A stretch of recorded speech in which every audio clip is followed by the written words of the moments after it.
Price Lord. இன்றைய தியானம் சங்கீதம் 91 முதல் 93 வரை. சங்கீதம் 91. உன்னதமானவரின் மறைவில் இருக்கிறவன் சர்வ வல்லவருடைய நிழலில் தங்குவான். நான் கர்த்தரை நோக்கி, நீர் என் அடைக்கலம், என் கோட்டை, என் தேவன், நான் நம்பியிருக்கிறவர் என்று சொல்லுவேன். அவர் உன்னை வேடனுடைய கண்ணிக்கும் பாழாக்கும் கொள்ளை நோய்க்கும் தப்புவிப்பார். அவர் தமது சிறகுகளாலே உன்னை மூடுவார். அவர் செட்டைகளின் கீழே அடைக்கலம் புகுவாய். அவருடைய சத்தியம் உனக்கு பரிசையும் கேடகமும் ஆகும். இரவில் உண்டாகும் பயங்கரத்துக்கும் பகலில் பறக்கும் அம்புக்கும் இருளில் நடமாடும் கொள்ளை நோய்க்கும் மத்தியானத்தில் பாழாக்கும் சங்காரத்துக்கும் பயப்படாதிருப்பாய்.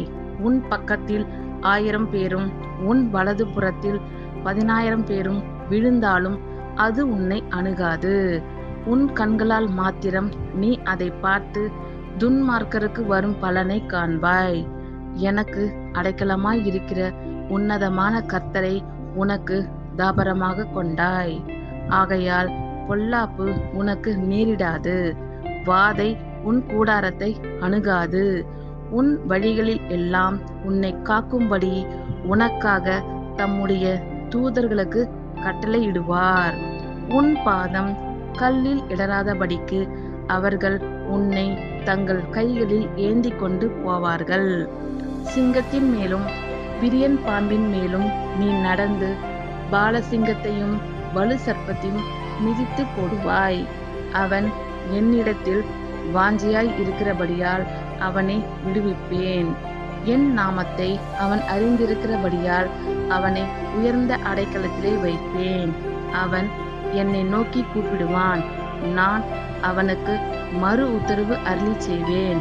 ஆபத்தில் நானே அவனோடு இருந்து அவனை தப்பிவிட்டு அவனை கனப்படுத்துவேன். நீடித்த நாட்களால் அவனை திருப்தியாக்கி என் இரட்சிப்பை அவனுக்கு காண்பிப்பேன். சங்கீதம் 92. ஓய்வு நாளின் பாட்டாகிய சங்கீதம். கர்த்தரை துதிப்பதும் உன்னதமானவரே உமது நாமத்தை கீர்த்தனம் பண்ணுவதும் 10 நரம்பு வீணையினாலும் தம்புர்வினாலும் தியானத்தோடு வாசிக்கும் சுரமண்டலத்தினாலும் காலையிலே உமது கிருபையையும் இரவிலே உமது சத்தியத்தையும் அறிவிப்பதும் நலமாயிருக்கும். கர்த்தாவே, உமது செய்கைகளால் என்னை மகிழ்ச்சியாக்கினீர். உமது கரத்தின் கிரிகளின் நிமித்தம் ஆனந்த சத்தமிடுவேன். கர்த்தாவே, உமது கிரியைகள் எவ்வளவு மகத்துவமானவைகள்! உமது யோசனைகள் மகா ஆழமானவைகள். மிருக குணமுள்ள மனுஷன் அதை அறியான், மூடன் அதை உணரான். துன்மார்க்கர் புல்லை போலே தழைத்து அக்கிரமக்காரர் யாவரும் செழிக்கும் போது அது அவர்கள் என்றென்றைக்கும் அழிந்து போவதற்கே ஏதுவாகும். கர்த்தாவே, நீர் என்றென்றைக்கும் உன்னதமானவராய் இருக்கிறீர். கர்த்தாவே, உமது சத்துருக்கள் அழிவார்கள், உமது சத்துருக்கள் அழிந்தே போவார்கள். சகல அக்கிரமக்காரரும் சிதறுண்டு போவார்கள். என் கொம்பை காண்டாமிருகத்தின் கொம்பை போல உயர்த்துவீர். புது எண்ணெயால் அபிஷேகம் பண்ணப்படுகிறேன். என் சத்துருக்களுக்கு நேரிடுவதை என் கண் காணும். எனக்கு விரோதமாய் எழும்புகிற துன்மார்க்கருக்கு நேரிடுவதை என் காது கேட்கும். நீதிமான் பனையை போல் செழித்து லீபனோனில் உள்ள கேதுருவை போல் வளருவான். கர்த்தருடைய ஆலயத்திலே நாட்டப்பட்டவர்கள் எங்கள் தேவனுடைய பிரகாரங்களில் செழித்திருப்பார்கள். கர்த்தர் உத்தமர் என்றும் என் கண்மலையாகி அவரிடத்தில் அநீதி இல்லை என்றும் விளங்க பண்ணும்படி அவர்கள் முதிர் வயதிலும் கனி தந்து புஷ்டியும் பசுமுமாய் இருப்பார்கள். சங்கீதம் 93.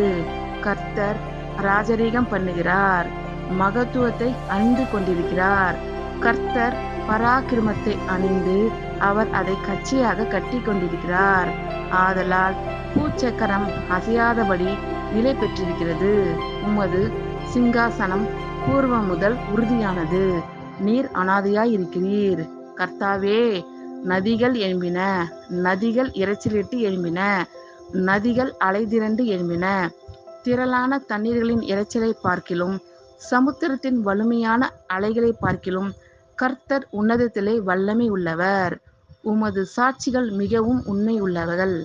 கர்த்தாவே, பரிசுத்தமானது நித்திய நாளாக உமது ஆலயத்தின் அலங்காரமாயிருக்கிறது. ஆமேன். கர்த்தர் உங்கள் அனைவரையும் ஆசீர்வதிப்பாராக. God bless you all.